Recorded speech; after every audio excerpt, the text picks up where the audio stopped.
Hello everyone, welcome to today's video. This is going to be a video that's a continuation of the starting 40k with Space Marines video I started. The new codex came out, things got busy, kind of dropped out for a little bit. So here we have the codex that the first 500 points was built in and the current codex as of when I'm making this video. Hopefully there won't be another one real soon. They came out kind of close to each other. A lot of people weren't too happy with that. But the 500 point list, in case you haven't seen it, was a captain with a combi melta and a power weapon, 5 marines with a flamer, 5 marines with a las cannon, 5 Legion of the Damned with a melta and a multi-melta, and a land speeder with Typhoon missile launcher. So with this list, one of the other reasons why I chose it is it's pretty universal. Marines tend not to change too much. Their points may vary 1 or 2. Some of their upgrades might change. Their veterans might change. That's pretty much it. So in this, the only thing that changed is I think the captain might have gone down a couple points. So I gave him melta bombs. And that's it. So from the old list to this list, there's an upgrade. That's it.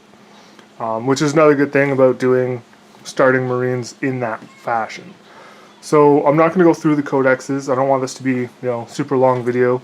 But this is the what the original 500 points was made of, and it is now no longer current. So we're going to take that off, and we're going to leave this right here. So this video, I'm kind of jumping around a little bit. I don't have my Marines with me right now. The ones that are first 500 points is painted. But I'm going to talk about choosing your next 500 points. So you've gotten into the game, you've kind of started, you've played a couple little practice little games, you've tested out some units. It's kind of where do you go from there? Basically, you want to fill in some gaps, or you want to try some new things. Whether it be a model you really like and you just want to play with, or you think it's a really good unit and you want to have it in your list. So for starters, I'm going with 5 snipers. So these are just your basic Space Marine snipers. Nothing special, nothing. They do have sniper rifles. They don't come with them stock. You have to purchase them with points. But I did that. So we have 5 of those. The reason why I chose those is they have the ability to infiltrate, which means their ability to start somewhere on the table is useful. Sniper weapons can be good against monsters, creatures, or even picking out special weapons in units. So they're kind of versatile there. Also later on, if I want to change my list around, they make a really good cheap point cost troop choice. So if you do want to spam, the 2 smallest troop you want, and then a whole bunch of other stuff, they're useful in that fact. Because I'm not changing my 500 point list, I'll still have either a 10-man tactical squad or 2 5-mans. Typically if I give a heavy weapon, I'll make them separate squads, or make them a single squad and then combat squad. At least it gives that option. So that's why the scouts are in as a 3rd troop choice or a 2nd, depending on how you want to run it.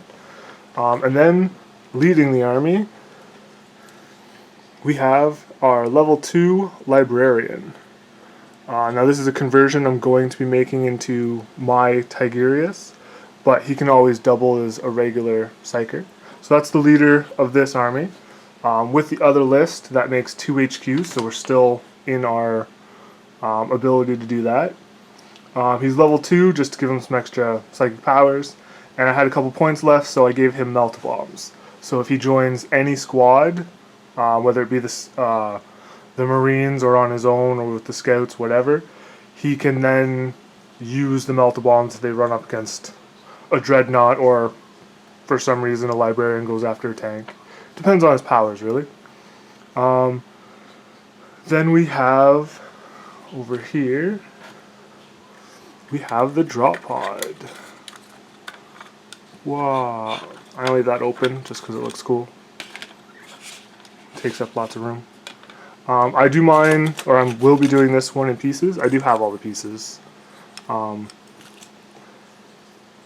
I just wanted in here painted, which it's a lot easier to do if it's not fully built. And as built as it is now, it can still be played as a drop pod. You just have to say they have line of sight pretty much for how high it is. Now the drop pod is purchased for either the Devastators, the Veterans, the Tactical Marines. I think there's some other units in the army that can take them. So having it is a useful upgrade. It also adds Deep Strike on turn 1, so you can have more maneuverability. Or you can drop it empty and put it on an objective, and it's scoring, so you can do that. For this list, I'm giving it to my 5-man tactical squad with the Flamer, and I'll probably join the Librarian and the Captain to them, so they can all Deep Strike in turn 1 together and then be up close and in your face. Then we have a second land speeder. This one's also going to have the Typhoon missile launchers. It is going to be a separate choice. They can be a unit, they can be separate, they can, they're pretty versatile. Anti-tank, anti-infantry.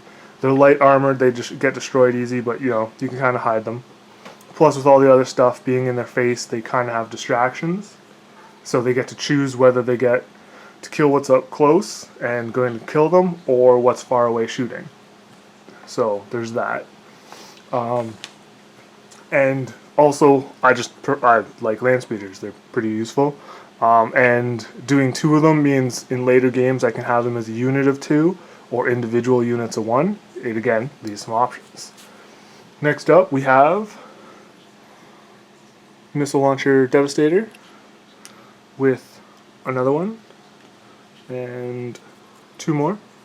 Now I started these when I was using the smaller bases, but I have larger bases for them, and some of them, it's a good one, so it's pretty easy. This is just a little bit of plastic card on the base with some sand and gravel. Once it's primed and painted, it looks kind of like just flat rock, kind of, which gives a nice varied look. So I have those for the rest of the squad. I also use Baggy to craft store, dollar store, little bag to put all the pieces for the Land Speeder Typhoon, just to finish that off. So Devastators are just to add another little more punch. They're useful to have for, again, taking out infantry, taking out tanks. I went with missiles because they're almost a intro weapon. If you know you're going against something, other weapons definitely work better. If you're going against Terminator spam, plasma cannons are going to be amazing. If you're going against really light infantry like orcs, heavy bolters are going to be amazing. If you're going against land raiders everywhere, las cannons and multi-meltas are going to be better.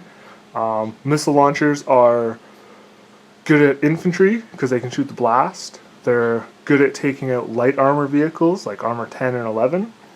They are capable of hurting things like land raiders with 14 armor, so they're pretty versatile, and it's a good starting point for a weapon platform. And then you can go different weapons from there. And last but not least, we have also, before we do that, I'm also introducing with this Psychers, because you have the Librarian, and heavy weapon teams like the Devastators. It adds to what I had in the other 500 points, so it gives more intro stuff. So I have deep striking, I have infiltrating, I have psychers, I have skimmers, I don't have a regular vehicle. I might have to do that in my next 500 points just to have a regular vehicle in there. But moving on, we have a base. Same thing with flat rock with that stuff. Put it up here. And then, still on sprue, we have a Storm Talon. Now I chose the Storm Talon mostly because I like how it looks. I just like the model. Pretty simple. But it also gives air support. So if someone's playing Flying Demon Prince or Flyer of any kind, you can have something to deal with it. And the fact they can go in hover mode means it can take objectives late game, so they can't just ignore it like some flyers. It has decent weaponry. I'll probably kit it out with... Oh, did I write it down? Nope. So I believe it comes stock with either a twin-linked heavy bolter or 2 heavy bolters and a twin-linked assault cannon. I think it's twin-linked assault cannon and twin-linked heavy bolter. But that's your stock weaponry, so it's going to take out infantry. With the las cannon, the Typhoon missile launchers, and the regular missile launchers, and the Legion of the Damned multi-meltas. I think I have enough anti-tank, so the assault cannons and heavy bolters are going to be good infantry. Just kind of shoot up a little bit more, cause some more armor saves, hopefully some more failed saves when you do that. So that's basically it for my next 500 points. I do have a couple friends that are interested in playing a couple games at 500 points. There's going to be restrictions. It's not going to be, you know, take a flying demon prince that's going to just 2-up save everything, or take like 2 or 3 flyers, something like that. There's not going to be, you know, a land raider and some guys in it that just sit back and shoot. So it's going to be a little more balanced. No summoning, stuff like that, because if you build a list for summoning at 500 points, it's not fun. We did it not as a game, just to see what you could do, and it's pretty reliable. Summoning can be time consuming and not very effective in big games because they can just take out full units and score points.